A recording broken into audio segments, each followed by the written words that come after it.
Hi. Hi. நான் இப்போ உங்களுக்கு வந்து மசாலா பப்பட் செஞ்சு காமிக்க போகிறேன். மசாலா பப்படுக்கு வந்து இந்த இந்த இந்த மிளகு இதெல்லாம் போட்டு தயார் பண்ண அப்பளம் தான் நல்லாயிருக்கும். பெரிய அப்பளமாக இருந்துச்சுன்னா நல்லாயிருக்கும். இப்போ நம்ம ஊரில் கிடைக்கலன்னு வச்சுக்கோங்க, பெருசு அப்பளம் கிடைச்சிச்சின்னா அதை வச்சுக்கோங்க. நார்மல் அப்பளம் சரியா? இதுனா இதுக்கு ஒரு வாசம் இருக்கும், அதனால நல்லாயிருக்கும். இதுக்கு தேவையானது வந்து வெங்காயம் நல்லா பொடியாக கட் பண்ணிக்கோங்க. அப்போ தான் வாயில் கடிபடும்போது, ஏன்னா எல்லாமே பச்சையாக தான், வேக வைக்க போகிறது கிடையாது. கேரட் துருவுனது, தக்காளி பழம் பொடியாக கட் பண்ணது, வெள்ளரிக்காய் பொடியாக கட் பண்ணது, கேப்சிகம் இருந்துச்சுன்னா அதையும் நீங்கள் பொடியாக, எல்லாமே வந்து வாயில் கடிபடுற அளவுக்கு, ஈஸியாக கடிபடுற அளவுக்கு போட்டுக்கணும். ஒரு எலுமிச்சம்பழம் இதில் புளிய போகிறேன், மல்லித்தழை இது பண்ணது. இப்போ இது எல்லாத்தையும் மொத்தமாக வந்து நான் சேர்த்துக்கிறேன். பெப்பர், இதுக்கு தேவையான இது பெப்பர் வந்து இது இந்த இதெல்லாம் காய்கறி போடும்போது தூவும், இதில் போட்டு நம்ம கலக்க வேண்டாம். உப்புலாம் இதில் போட்டு கலக்கிடுவோம். இப்போ இது வெங்காயம் போட்டிருக்கேன், வெள்ளரிக்காய் போட்டிருக்கேன், கேரட்டு,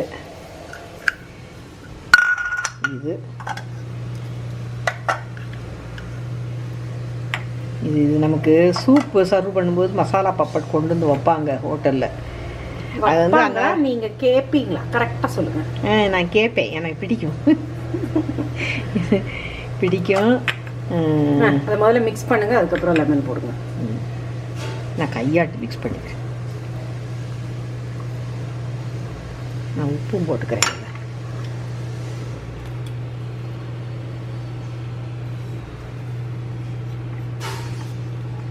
தேவையான அளவு போட்டுக்கிடுவோம்.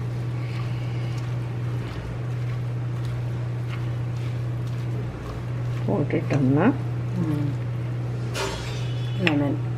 லெமன் வந்து பார்த்துக்கோங்க, பல்லு பூசுகிற அளவுக்கு நிறையா புழிஞ்சிடாதீங்க. போதும் நினைக்கிறேன், தக்காளி பழம் இருக்கிறதுனால. நான் இப்போ கையை கழுவிட்டு வந்துடுறேன். இந்த இது ரெடி ஆயிடுச்சு. உப்பு நான் செக் பண்ணிக்கிறேன். உப்பு சரியாக போச்சு. இப்போ வந்து இதை ஃப்ளேமில் வந்து வாட்ட போகிறோம். கேர்ஃபுல்லாக வாட்டுங்க. இது கறியிட வேண்டாம், கருகும். கொண்டாங்க. சிம்மில் வைங்க.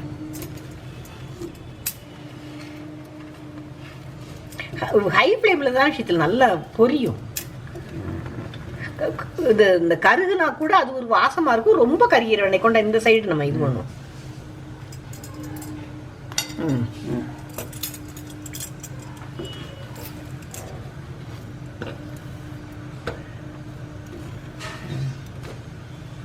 இப்படி மாற்றி மாற்றி பண்ணணும், அப்படின்னா தான் ஒரு கருகுனாலும் அந்த அது வாசம் நல்லா இருக்கும்.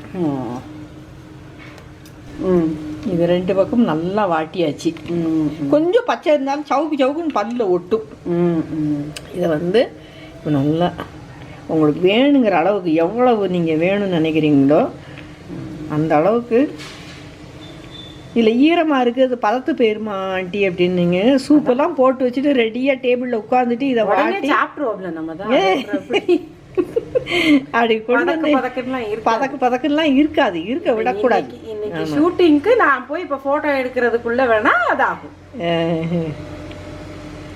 அதான் இது எவ்வளவு உங்களுக்கு பிடிக்குமோ போட்டுட்டு மேலே இந்த இதை தூவிடுங்க. ஆமாம், நான் பண்றேன். லேசா போட்டு, லேசா, ரொம்ப காரம் வந்தா வேண்டாம். வெங்காயம் காரமே நல்லா இருக்கும். அவ்வளோதான் போட்டுட்டு இன்னொன்று போட்டுட்டா இல்லை, அது இன்னொன்று அப்புறம் இதை முடிச்சிருங்க. இப்போ அப்புறமா போடுவோம். இந்த இது வந்து ஹோம்மேடு, இதே தான் ஹோட்டல்லையும் கொடுப்பாங்க. ரொம்ப அருமையான, ஹெல்த்தியும் கூட. உங்களுக்கு வெங்காயம், தக்காளி பழம், இதெல்லாம் பச்சையாக சாப்பிட்றதுக்கு உங்களுக்கு பிடிக்கத்தானே செய்யும். இது அப்பளத்தோட சாப்பிடும்போது இன்னும் நல்லா இருக்கும். இதை கட் பண்ணி எடுத்துக்கிட்டு சிப்ஸு கிடைச்சாலும் சிப்ஸையும் பக்கத்தில் வச்சு அது எடுத்து சாப்பிட்டீங்கன்னா அதுவும் நல்லாயிருக்கும். இந்த மாதிரி சாப்பிட்டு ஹோட்டல் அந்த டேஸ்ட்டை வந்து வீட்டுக்கு கொண்டு வந்த சந்தோஷத்துல அது ஒண்ணு. நம்ம நம்ம நம்ம ஒரு நேரம் ஹெல்த்தியாவும் சாப்பிட்ட மாதிரி இருக்கும், கிரன்ச்சியாவும் சாப்பிட்ட மாதிரி இருக்கும், கிரன்ச்சியாவும் சாப்பிட்ட மாதிரி இருக்கும். இது வந்து உளுந்து தான், ஃபுல்லா உளுந்து இதுதான். அதுவும் நல்லது, எண்ணெயில ஃப்ரை பண்ணல, அதுவும் நல்லது, கிரன்ச்சியாவும் இருக்கும் நமக்கு.